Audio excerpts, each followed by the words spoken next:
Ola, benvidos a Atlántico TV. Hoxe estamos con Patricia González, costureira de Saians, que ademais é a encargada da indumentaria da Reconquista, porque a Reconquista está aí, chamando as portas, non? Chamando. Bueno, contanos, Patricia, uns días de moitísimo traballo, supoño, non? Sí, bueno, da última puntada, de dar a última puntada, sí. Porque tes que revisar os trases de todo, bueno, da asociación, non? Sí, hai que revisar os trases da representación e aparte hai xente, eu dedícome a isto todo o ano e hai xente que me encarga roupa, claro, para estes días. Como hai que ir ben ataviado a Reconquista? Por exemplo, no caso dunha muller, como pode ir? Bueno, o que é moi importante é situarnos na época, que era 1809, era un momento que había moita pobreza, entonces os trases eran pobres, moi pobres eran. Eu sempre digo que a Reconquista é mellor ir menos que máis, porque había moi pouca xente adiñeirada. E aparte vas a unha guerra, porque é unha loita que se fai. Entonces a roupa é moi sinxela, pois unha camisa, normalmente eran longas, non levaban pololo daquela, unha camisa, unhas medias, uns zocos, que aquí lle chamamos zamancas, pola zona de Zamáns, que son como botas, non? Son como botas e atan.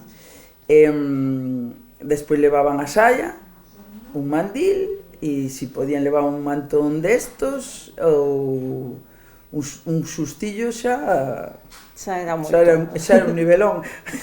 Así iría unha muller ben vestida e sin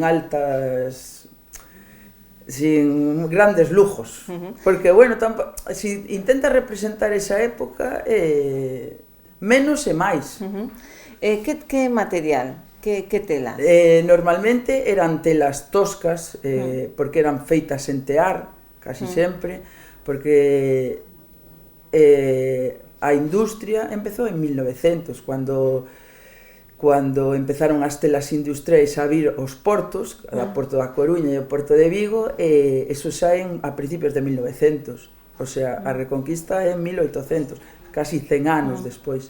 Entonces normalmente eran telas, liños, panos, picotes, eran todo teas de tear. Bueno, no caso dos homes, porque temos aquí un pucho, como se chama? Unha monteira da milicia honrada. Unha monteira. Como ian os milicianos?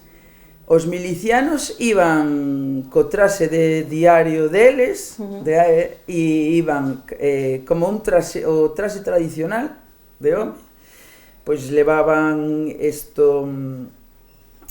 zamancas, polainas, pantalón, a cirola, que ven sendo calzón de abaixo, o que sería ahora o calzoncillo, pero en longo, a camisa e o chaleque, e despois a monteira. Así hai un grabado de un miliciano que está así, como iban. Bueno, que sintes cando, en vez de falar de ataviados, de, bueno, o vestir o estilo, te din disfrazarse ou así? Eso levo moi mal, Sí, es que... Levo moi mal porque esta roupa dá moitísimo traballo. Xa, olvídate de si vale diñeiro, si non vale diñeiro, dá moito traballo, e a palabra disfraz parece así unha palabra así peyorativa, disfraz, vamos disfrazados. E a mí o que me presta, tamén vivo desto, ¿no? A mí o que me presta moitas veces, cando estou na Reconquista, tocando e así, estar nesas rúas antiguas, e moita xente, igual estás nunha esquina aí, e dices tú, jova, e tú vestida, e decir, jova, pensar que en 1800 a xente iba así, sabes, como que non sei se a palabra é emocionar ou representar que unha muller iría así, sabes? A min eso préstame, entonces que alguén me diga que vai disfrazado, dígelo, va. Que conste que tamén o entendo, porque a xente non está tan metida como estou eu, ou xente do noso entorno, non están moi metidos, entonces, bueno, eu recoñezo que alguén que solo se viste para ir á Reconquista que se sinta disfrazado. De todas formas, por exemplo, a Ribada non é a mesma época que a Reconquista. Nós temos a sorte de que a Reconquista colle a época do noso traxe tradicional. Entonces, a gran sorte que ten a Reconquista é que van moitos grupos de baile, e esos grupos de baile teñen roupa e van vestidos. Entonces, hai moitísima xente que sinte o traxe. Non é como te viste de medieval e vas de medieval. No, aquí a xente se viste non a diario, pero imagínate, 10 veces ao ano porque teñen actuacións e para ir á Reconquista non se sinten disfrazados. Claro. Bueno, non sei se tes tamén demandas de uniformes militares dos soldados franceses, bueno, tamén porque tamén hai despois a dos frailes, non? A dos frailes tamén. Sí, dos frailes. O dos frailes fai anos que os fixéramos, xa non me acordo, a verdad que pasa o tempo. E intentamos facer unha réplica dos franciscanos de aquí. E non me acordo, creo que fixéramos 20 ou así, e son os que utilizan eles, claro, a asociación e a representación. Pero te fan demandas, por exemplo, ou encargas destas, non solamente de... E aparte, bueno, eu intento ser fiel á asociación. A min venme un particular a encargar un traxe de francés e non yo fago. Eu dedícome a facer roupa tradicional e a facer a roupa da representación da asociación, porque senón eles tamén é un pouco desbaraxuste ver a peña vestidos de franceses, que eles teñen os seus 40 franceses controlados, as súas obras por medio, entonces como que aí sonlle fiel a asociación, sabes? Solo fago a roupa da representación, a roupa militar, de cachamuiñas, solo ya fago...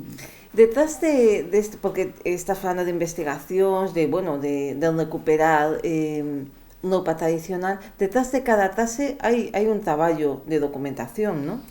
Sí, todas as veces que os fixemos intentamos que houvese un traballo de identificación e aparte que hubo, bueno, como fai tantos anos que a Reconquista leva, pois hubo X personas que foron, imagínate, Antón Bouza, que fixo un mogollón de tempo de chalot. Este home se meteu tan que al final buscamos gráficos para facer a roupa dos franceses, cando foi dos portugueses para facer a roupa de Almeida, falamos coa... como se chama aí? Instituto Camões. No Instituto Camões.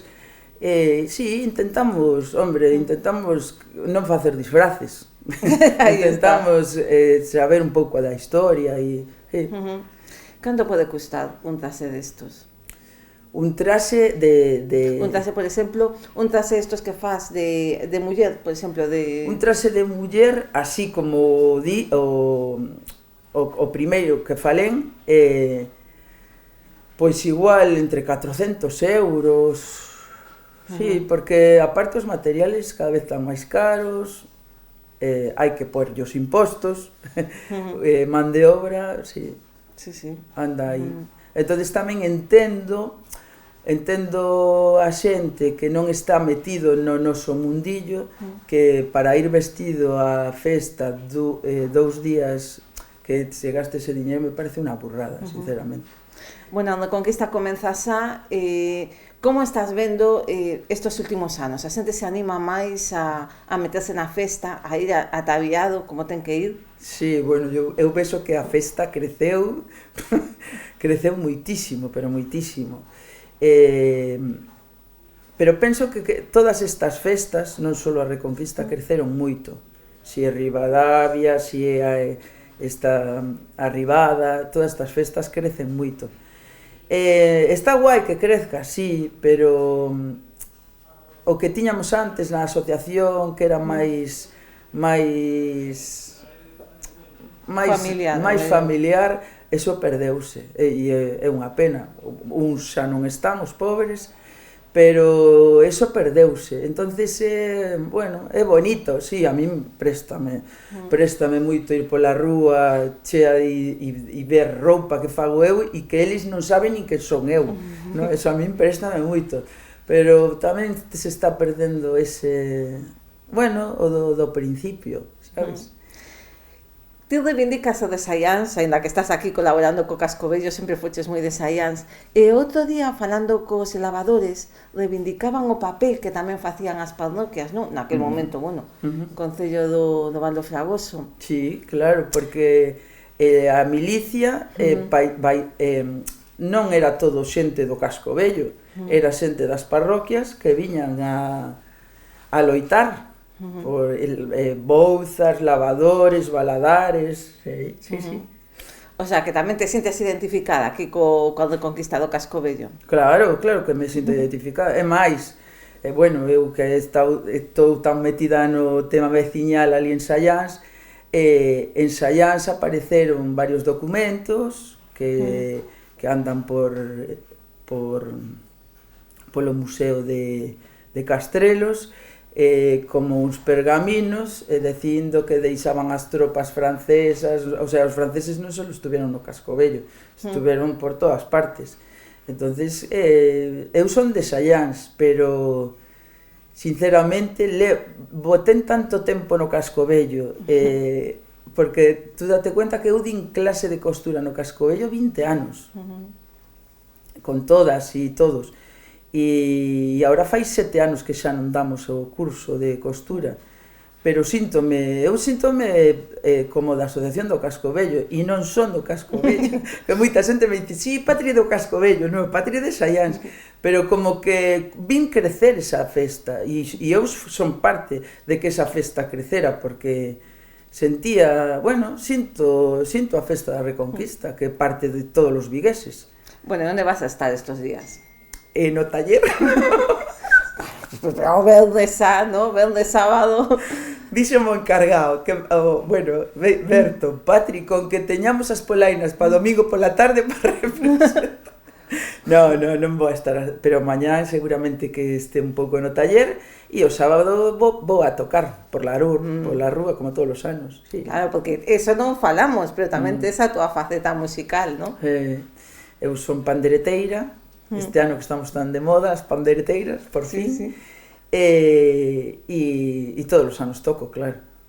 Moi ben, pois nada, moitísimas grazas por ternos acompañado e, bueno, ilustrado un pouco sobre como ir este ano de Reconquista. Pois a disfrutar dela, que aparte temos bo tempo, e nada máis. Grazas. Grazas a ti.